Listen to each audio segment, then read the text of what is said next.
يا الظلم شد وزول من كل الوجود رحل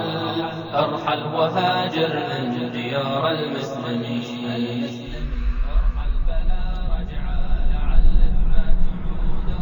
وارظلمك اسك إلالي إن للظالمين نهاية إن للظالمين نهاية إن للظالمين نهاية warwaad dhiman oo rabbigaa baad hortegi oo waa lagula xisaabtami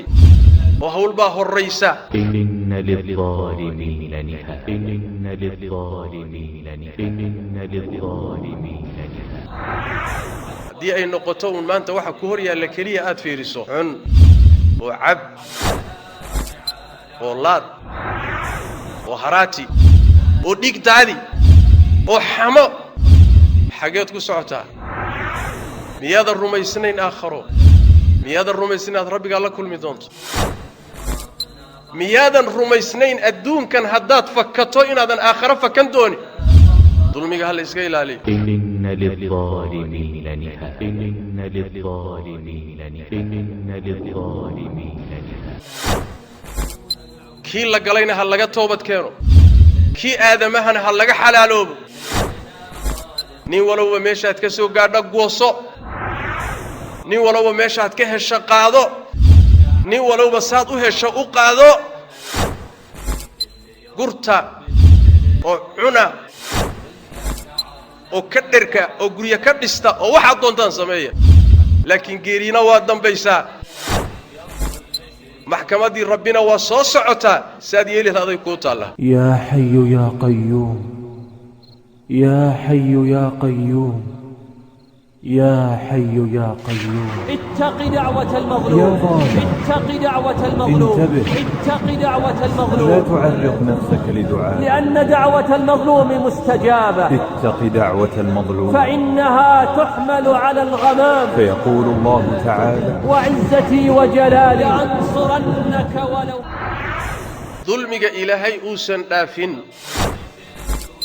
waa shirkiga diiwaanada aakhira yaalla diiwaanka ugu khatarsan way dulmiga ugu halisan way إن الله لا يغفر أن يشرك به ويغفر ما دون ذلك لمن يشاء ومن يشرك بالله فقد ضل ضلالا بعيدا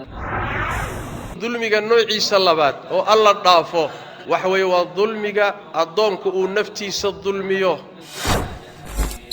kuna saabsan xaqa isaga iyo rabbigii ka dhaxeeya nooca saddexaad ee nabigu sheegay sallallahu alayhi wasallam waxa weeye dulmi uusan ilaahay daynin waa dulmiga adoomadu ay isdulminayaan allah dayn maayo tabaaraka wa tacaala ilaa uu u kala qisaaso من قهر فبدعوة مرفوعة مقبولة تلقى عذابا قاسيا dhegaystayaal waa qayb ka mid ah muxaadaro aynu goordhow idiin soo gudbin doono insha Allah ظالما كيف المنام وحرقة في قلب مظلوم يعاني من قهر فبدعوة مرفوعة مقبولة